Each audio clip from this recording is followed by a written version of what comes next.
Yeah, we back. Hi, we back. Now, let's be honest. Let's be for real. You definitely opened this video hoping to see some chaos, some destruction, some pandemonium, some turmoil, some confusion, some anarchy, some mayhem. That's what you open this video hoping to see, right? We're going to see the war zones of Haiti, right? But unfortunately for you, we're actually going to take a trip to the kingdom of Haiti, as a matter of fact. Once again, shout out to African Tigress. Like I told her before, I got the utmost respect for her because unlike other travel YouTubers who go around the world and document their experiences, instead of trying to go to the grimiest section of a nation and trying to interview some gang chief or some cartel kingpin, she decides to actually pay homage and interact and actually get involved in the fabric of the nation she goes to. Right? So I got much respect for African Tigress. So like I said before, she has been on a rampage recently, putting out amazing content about her travels throughout Haiti, right? The north side, the west side, the south side, she all over the place, man. But in this video, we're going to talk about her trip to the north side, aka the kingdom of Haiti, right? The northern kingdom of Haiti, Royaume du Nord. You know what I mean? So, hey, you know, it's a beautiful thing. For those guys that don't know, yes, there was a kingdom of Haiti.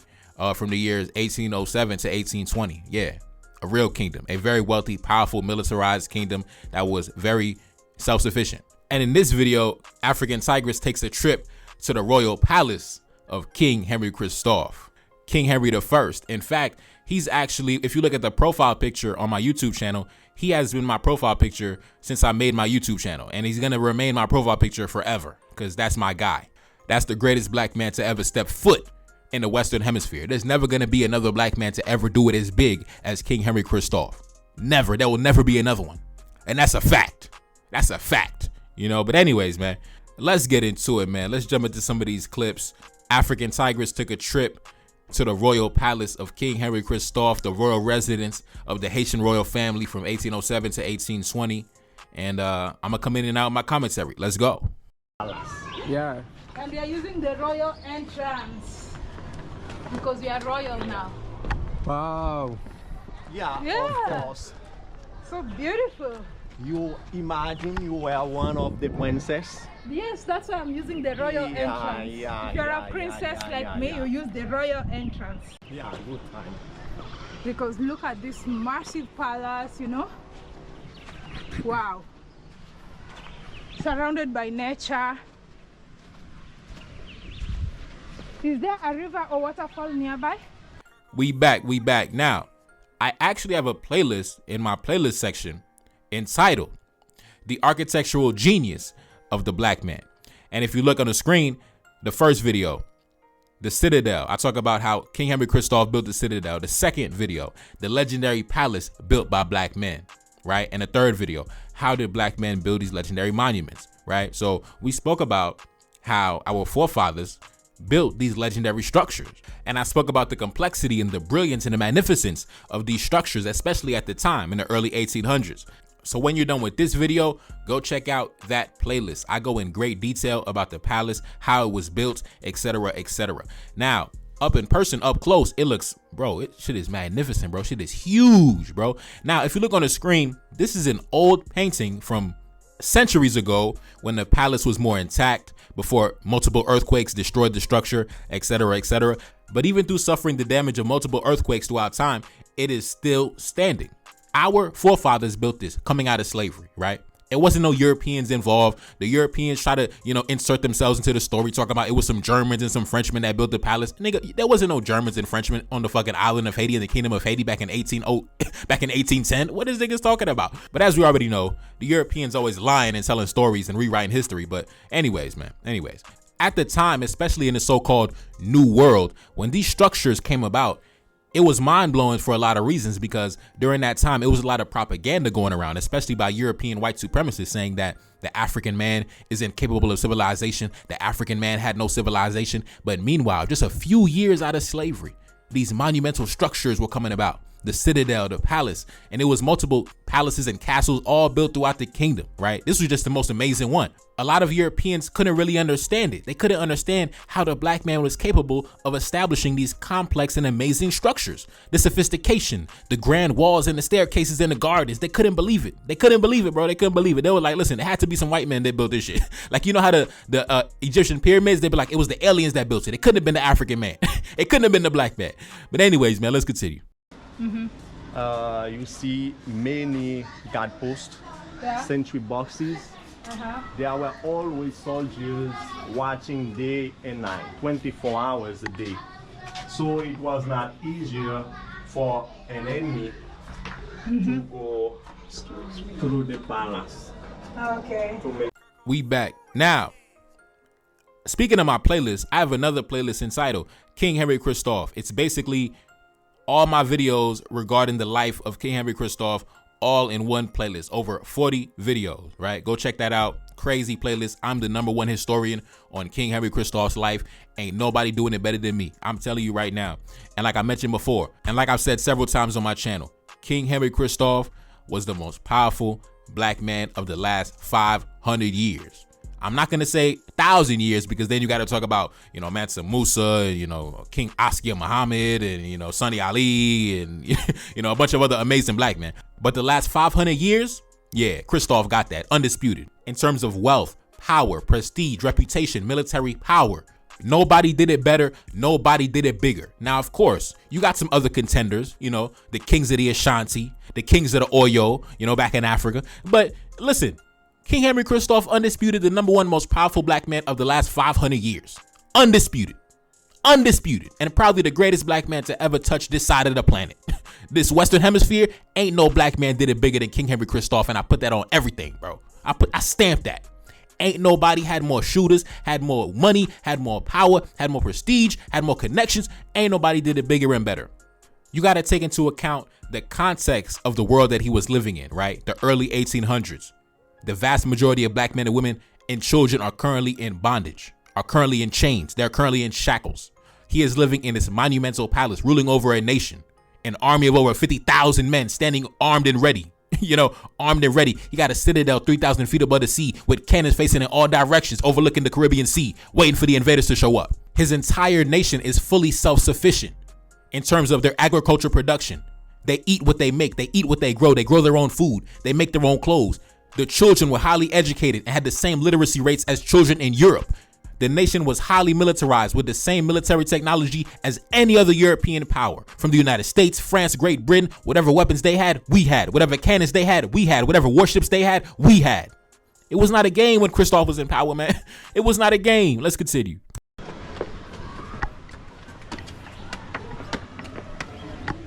Ooh, so hot. And here, Yeah. one day, the king organized a military parade. Yeah. There was someone, or two people sent by Napoleon Bonaparte to see how the kingdom was organized, to have an idea how they can Attack. invade the kingdom. Yeah. Christophe knew they were spies. He welcomed them nicely, and to please them, he organized a military parade. He placed them up there, Yeah.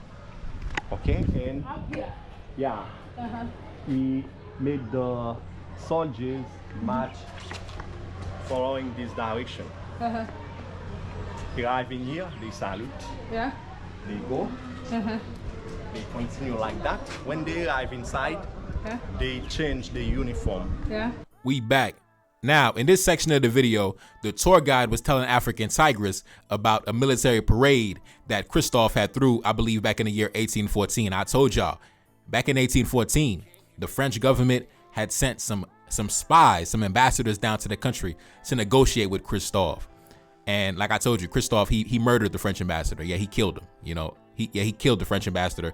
I've done multiple videos talking about that. Like I said, go to the playlist about Christophe, learn about the brother, learn about that black man.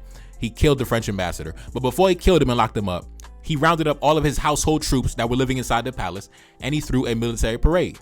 Now, I wish the tour guide had told African Tigress that Christophe had the French ambassador arrested and murdered inside the citadel. But you know, like I said, it is what it is. We don't got to talk about that. We don't got to talk about that. And still to this day, the French government has never recovered the body of Augustin Franco de Medina, the French ambassador who was killed in Haiti. You know, that's crazy, bro. Like, his wife and kids never even got the body back. Anyway, that's crazy. Anyway, let's continue.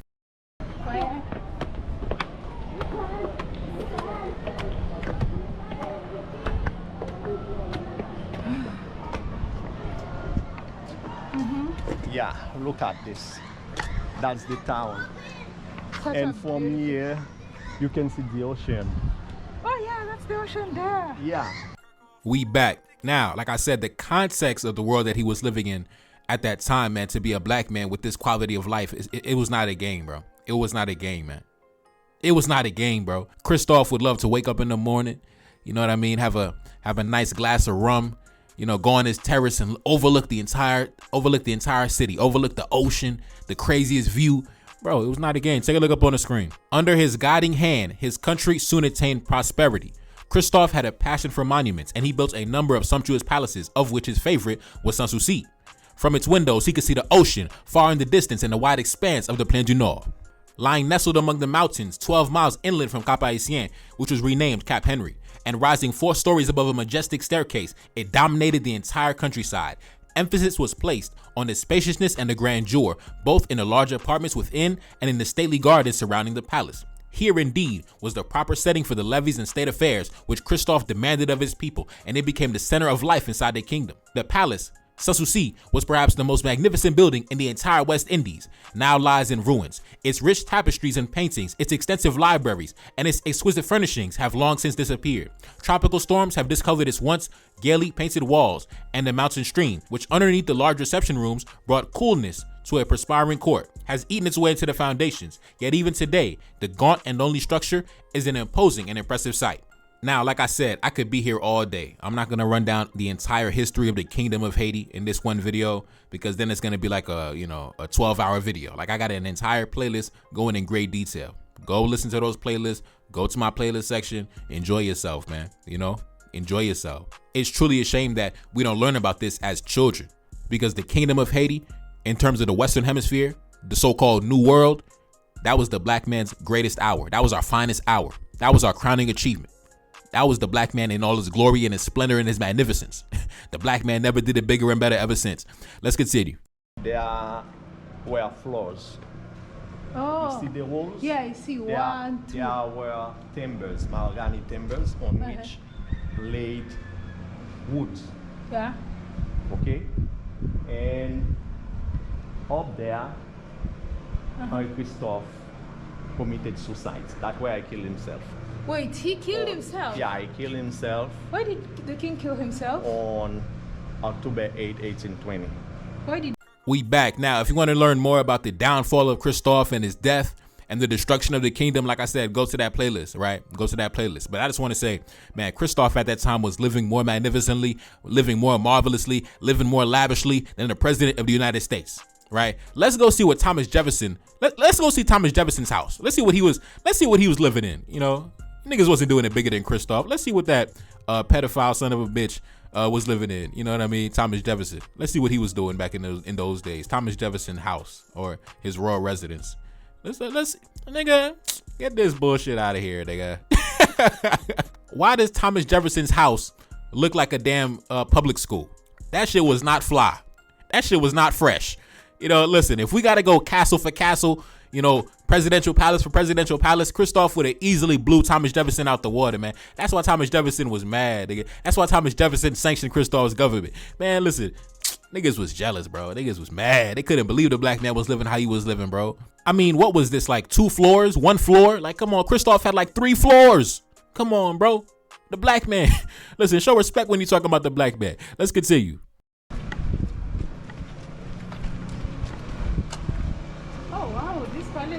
Big. Yeah. Look at that. Massive, man.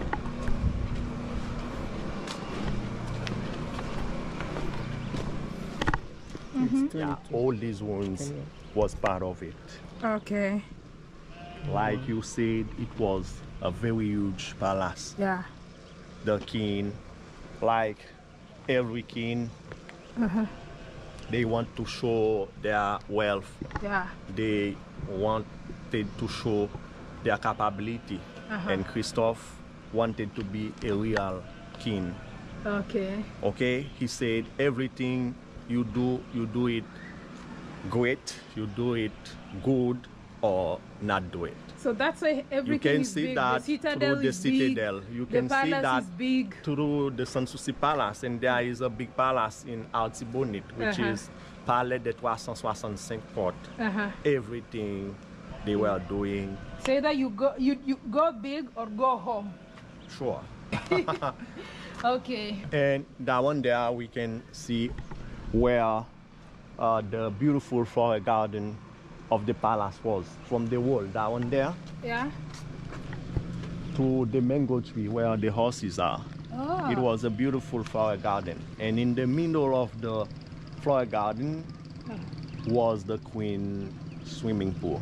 Oh. Yeah. That's not Queen swimming And pool. beside the queen swimming pool, a beautiful fountain. Fountain. Yeah, you can see that. Yeah, just imagine you were in the palace at that time. That's so luxurious. So luxurious. All right, we back. Now, in that section of the video, the tour guide talks about Christophe's wife. Now, Christophe, man, listen, like I said, Christophe was a gangster, you know, military veteran, king, you know, commander in chief of the armed forces, you know, the richest black man walking the earth at that time. You know, he was a lot of things, but he was a husband and father before anything. You know, he was a husband and father. That was his role that he took the most pride in, right? His role as a husband and a father. He loved, you know, lavishing his family with gifts, and especially his daughters and his wife. You know, they wrote about Christophe's family in the European media because Christophe was going crazy. You know, take a look up on the screen. I believe this article was written in the British media over 200 years ago. The headline says, Haitian court dresses. And the article says, very superb dresses for the queen and princesses of Haiti have just been finished by one of our fashionable dressmakers. They are as follows. The Queen of Haiti's dress consists of a petticoat of white satin richly embroidered in gold sunflowers, terminating at the bottom with a broad gold fringe. The train of white satin embroidered like the petticoat looped up on each side to form a drapery, with gold tassels and bullion. A beautiful gold net falls from the left shoulder and fastened under the right arm, held up by large cords of bullion over the shoulder. The corners and edges, finished with tassels and fringe, a rich plume of white feathers ornamented by combs of immense value, completes the dress. The princess's dress, the first, consists of a petticoat of lilac satin, richly trimmed with three rows of gold and silver fringe, so arranged to form draperies. The body ornamented in like manner, finished at the bosom with a gold and silver cestus, with a finely executed rose, from which is suspended an elegant sash of gold and silver net. The train is of a silver tissue, richly embroidered around the bottom with large leaves in the veins of the leaves in gold, and large red roses. The sleeves are of silver tissue, each with a flower, the same as round the train. A very beautiful frog and tassels finishes the back, the whole trimmed all round with gold and silver fringe to correspond with the petticoat.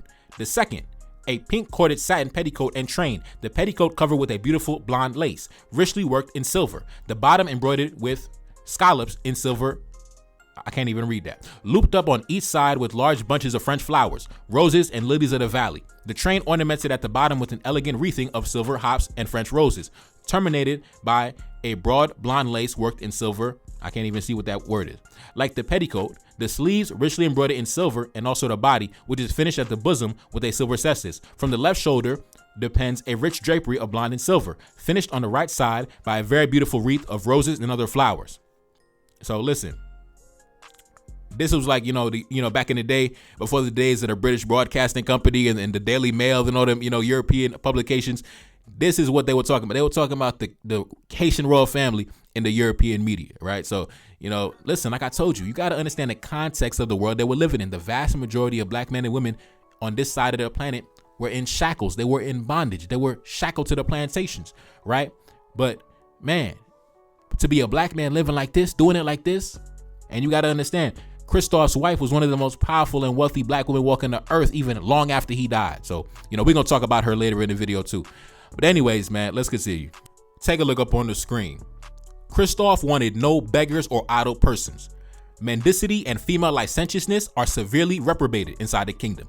All beggars on the highways, prostitutes, and stragglers shall be arrested, and such as have no legal settlement placed by the proper authorities in their discretion to labor for their livelihood. His Majesty's governors and lieutenants are strictly ordered to enforce these regulations, and the good and faithful subjects invited to denounce the delinquents.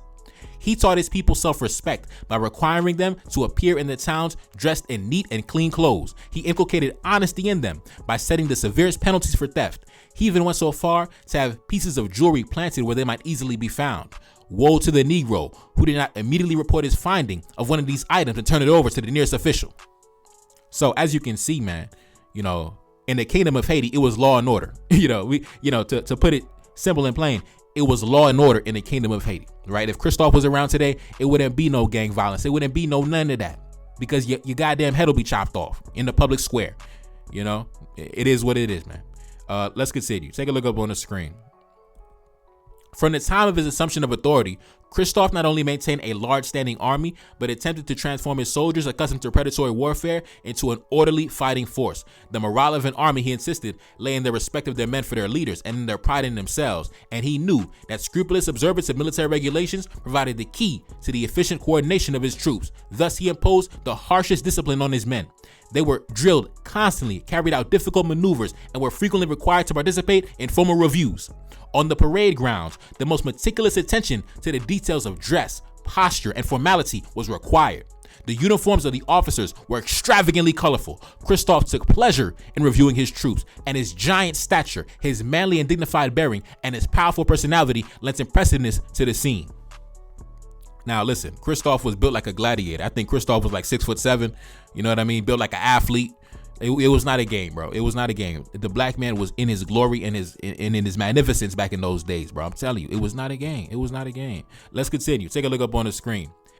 Christophe's favorite customer was Great Britain, and he did everything in his power to create friendly relations with her. The article on his first constitution made his intentions clear. It said, "The government of Haiti declares to those powers who have colonies in the neighborhood its fixed determination to give no disturbance to the government of those colonies. The people of Haiti make no conquest out of their own island, and they confine themselves to the preservation of their own territory." In recognition of his action, the British ministry issued an order conferring important commercial advantages upon Christophe and directing English ships to trade at all Haitian ports under his authority. In 1808 and 1809, Christophe cooperated with the English, who launched an attack against the French forces in Spanish Santo Domingo by sending arms to the Spanish insurgents. And in 1810, English naval units helped him wipe out a pocket of resistance at Mont Saint Nicolas. So yeah, man, like I said, Christophe was definitely, a large part of the reason why Christophe was so wealthy and powerful was because the British was buying up all the goddamn sugar and coffee and everything in between, man. The British was coming and shopping. The British was coming to shop. They was filling up his coffers, and when Christophe died, they found over $40 million worth of gold inside the citadel. And when you convert that to the modern currency, that's damn near $10 billion, bro. $10 billion. And I think they found like a quarter $250,000 inside the palace. And back in those days, I think that was like what? Like $6 million or something like that. I forget the exact calculation. But yeah, man. Christophe, when he died, man, he died with a fortune, a massive fortune. But unfortunately, with the mulatto boys who invaded his territory after he died. Do you know after Christophe died, the French sent warships to Haiti to see what was going on? Because they were trying to negotiate with Christophe for so many years, but Christophe was not budging. Christophe was not capitulating to their demands. He was not listening. He was not bending over, bro. He was not bowing down. When they sent the ambassador in 1814, he killed the French ambassador, right? They sent another one back in 1816. He sent them back. He said, "Nigga, stop talking to me." And they just gave up, bro.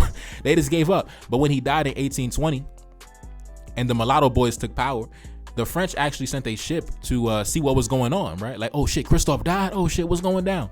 And it was actually, like I mentioned before in my video last week, the real reason why Haiti paid reparations to France was because it was the mulattoes that took power after Christophe died. When Christophe died and the mulattoes came to power, they cut the check to their white fathers and their white grandfathers and their white uncles. They did that willingly with no fight. So, Christophe dying was actually the worst thing to ever happen to the Haitian people. I'll be honest with you. When Christophe died, like I mentioned before, when Christophe died, Haiti died itself. The entire country died. When the kingdom of Haiti was abolished, Haiti was abolished. Period, point blank. Haiti has never recovered from the death of Christophe. Ever since Christophe died, Haiti has been going down the toilet ever since Christophe died. I'm telling you, when the mulatto boys took power after Christophe died, man, listen, Haiti don't exist no more. Haiti, rest in peace to Haiti, you feel me? Anyway, let's continue. Although Christophe made every effort to win foreign approval of his kingdom, he did nevertheless impose severe restrictions upon all foreigners. Upon arrival at the ports of the kingdom, all persons were required to surrender any letters or papers in their possession for examination by a government official. No foreign resident, moreover, was allowed to go more than 3 miles into the interior of the country. And late in Christophe's reign, it was decreed that foreigners were not, after sundown, to leave the vicinity of the capital. On one occasion, 2 Englishmen decided to go up the mountain not far from the town. They were stopped by the soldiers and spent the night in jail. The next day, they were brought before Christophe. And though they had the temerity to tell him they considered the restrictions absurd and a reflection on English honor, he dismissed them with a stern warning and said, "Beware how you treat in future that or any other regulation which I brought proper to establish." Christophe was particularly careful to guard the secrets of the citadel, and no foreigner ever approached the fortress. As a matter of fact, an Englishman visiting Haiti nearly a decade after Christophe's death found it impossible to prevail on the guards who had been trained under Christophe to let him make more than a cursory examination of the citadel. The whites were not the only ones who felt the severity of Christophe's demands. Ever vigilant, he seemed to be everywhere and personally to supervise every activity inside the kingdom. He was accustomed to wander about his domain accompanied by a single attendant and decorated only by the Star of the Order of St. Henry to distinguish himself from his subjects. A laborer careless in his work or idling when he was supposed to be working was likely to find the king standing over him, and the direst punishment often followed. Nor did a grandiose title and a glittering uniform make a man immune to Christophe's displeasure. One time, Richard, the Duc de Marmelade, the military governor of the capital, was charged with an important commission, and carrying out his orders, he found it expedient to vary the details, though he performed the duty. Christophe was highly incensed and condemned the Duke to hard labor for several months. Listen, bro. Listen, man. Christophe was that dude, man. Let's continue. However much the Haitians disliked the rigid discipline imposed upon them and resented their loss of personal liberty, the will of their unrelenting king prevailed, and under his guiding hand, the country prospered. Produce of every kind poured in from the plantations, a small navy patrolled the coast, and a profitable commerce was developed with other nations. The state coffers were filled to overflowing. The annual revenue amounting to $3.5 million. The nobility and landowners became wealthy, and want and hunger disappeared. The laborers enjoying 1/4 of the crops. The schools flourished. A printing press was established, and a theater was built near Capenly. In prosperity and in grandeur, the kingdom of Haiti was beginning to rival the old colony of Saint-Domingue. Now, I gotta repeat that last sentence. In prosperity and in grandeur, the kingdom of Haiti was beginning to rival the old colony of Saint-Domingue. Now, when they said the kingdom of Haiti was beginning to rival the old French colony of Saint-Domingue, the French colony of Saint-Domingue was the wealthiest and most powerful colony in the entire world. And they said when Christophe was in power, the nation he built was beginning to rival the most successful and most powerful colony in the entire world. That's why I said when Christophe died, man, that was the worst thing to ever happen to the Haitian people, man. We still ain't bounced back from Christophe's death. It's been damn near 224 years, and we still ain't bounced back from the death of King Henry I. Let's continue. After Dessalines was assassinated in October 1806, Haiti was split into 2 governments, with Pétion ruling in the south and Christophe ruling in the north. Now, like I told you before, up north, it was controlled by Christophe, a black elite. Down south, it was controlled by a mulatto mixed race elite, the sons of white men, controlled the South eventually, and those are the ones that signed the deal with France to pay reparations. It was the Southern mixed race, half white Frenchmen. Let's continue. Even though both states of Haiti had laws declaring they would not interfere in the business of other countries, Pétion provided amnesty, weapons, and ammunition to the Venezuelan freedom fighter Simon Bolivar, who defeated Spanish rule to create the independent state of Gran Colombia. And both Haitian governments, but especially Christophe's, who had crowned himself the king of northern Haiti in 1811, contributed to anti-slavery struggles by seizing slave vessels and liberating their captives. Yes, indeed. Yes, indeed. When Christophe was in power, he was capturing slave ships, rescuing our people off them ships, and arresting the captains of them ships. Yeah, like I told you, when I told you the military power of the Kingdom of Haiti, it was not a game, bro. It was not a game. It was the reason why they never attacked Christophe when he was in power, man. Because Christophe had that hardware. Christophe had that firepower. Let's continue. The most renowned of these liberation operations occurred in October 1817. The Royal Gazette of Haiti reported that the Haitian authorities had captured a Portuguese ship near the northern city of Cap Henry. The ship was on its way from Cap Verde off West Africa to Havana when officials from the kingdom took control of it and set free 145 Africans, victims of the odious traffic in human flesh. The captives were in an awful state. Many had already perished, and the survivors looked like ghosts ready to die of misery and starvation. But once ashore in Haiti, they were greeted by a crowd who assured them they were free and among brothers and compatriots. 7 years earlier, the northern Haitian military had captured a different Portuguese slave ship, capturing 2 Hausa-speaking children. These so-called Nouveau Haitiens were as stunned to hear the native language as they were surprised to find some of their former countrymen already living in Haiti. It was as if they were meeting once again the parents from who they had been ripped away. Such operations had by that time become common. The northern Haitian military intervened to stop the slave trade again on the 2nd of February 1811 when they captured a Spanish ship, the Santa Ana, and liberated over 200 Africans shackled in the hold. Listen, man, show respect when you talk about Christophe, man. Show respect when you talk about Christophe, you hear me? Show respect. Anyway, let's continue. The existence of freedom and independence on the island of Haiti terrified planters and heads of slavery throughout the Atlantic world, including President Thomas Jefferson, who punished both states of Haiti by issuing trade embargoes. But Christophe's success in forcing the return of captive Haitian citizens shows that, despite the precarious position of his kingdom, this monarch was not a powerless figurehead who could simply be pushed around by the colonial powers. Now I gotta run that back. This monarch was not a powerless figurehead who could simply be pushed around by the colonial powers. Listen, man, like I told you, the most powerful black man of the last 500 years, man. I'm telling you, we still ain't had nobody do it bigger and better ever since. Let's continue. Now, one of my favorite stories, a funny story of mine that really truly illustrates the level of power that Christophe had at the time, was when he robbed the U.S. government, right? When he literally stole $3 million from the U.S. government, and the U.S. government didn't do shit about it, right? They just took that loss like, oh well, you know what I mean? Something that would never happen in the modern day. If you attacked American merchant ships in the present day, there would be no way in the modern day where they would just take that loss and roll over and just keep it moving. But Christophe did that, and they didn't do shit about it. Take a look up on the screen. American merchants found that Englishmen were enjoying a 50% reduction in duties. Nor did Christophe improve matters. In 1811, finding himself unable to recover large sums entrusted to the firm of Von Caff and Brun of Baltimore for the purchase of goods, he seized property valued at about $125,000 from American traders in Haiti, and in answer to their protest, he told them to obtain redress from the Baltimore firm if they were able. Thus, his American commerce dwindled. Now, technically, he didn't really rob the Americans because really the Americans robbed him first, but he simply got his lick back. You know what I mean? He got his lick back because, like it said, he had sent a large sum of money over to Baltimore for the purchase of goods. Those goods never arrived. They scammed him, right? They kept his money and didn't send nothing. So in response, Christophe, he attacked some American traders, some American merchants in Haiti and stole their shit. He said, all right, bro, you want to take my shit? Well, listen, I'm taking your shit. And when the American merchants were like, yo, bro, why you taking my shit? He was like, listen, bro, go to Baltimore, go to that bank in Baltimore and get your shit back. I'm keeping your shit, though. I'm keeping your shit, but you can, listen, Christophe was that dude, man, like I told you. We haven't had a black man like this ever since, man. Ever since. Let's continue. Now, if you take a look up on the screen, these are some old artifacts from the Kingdom of Haiti, right?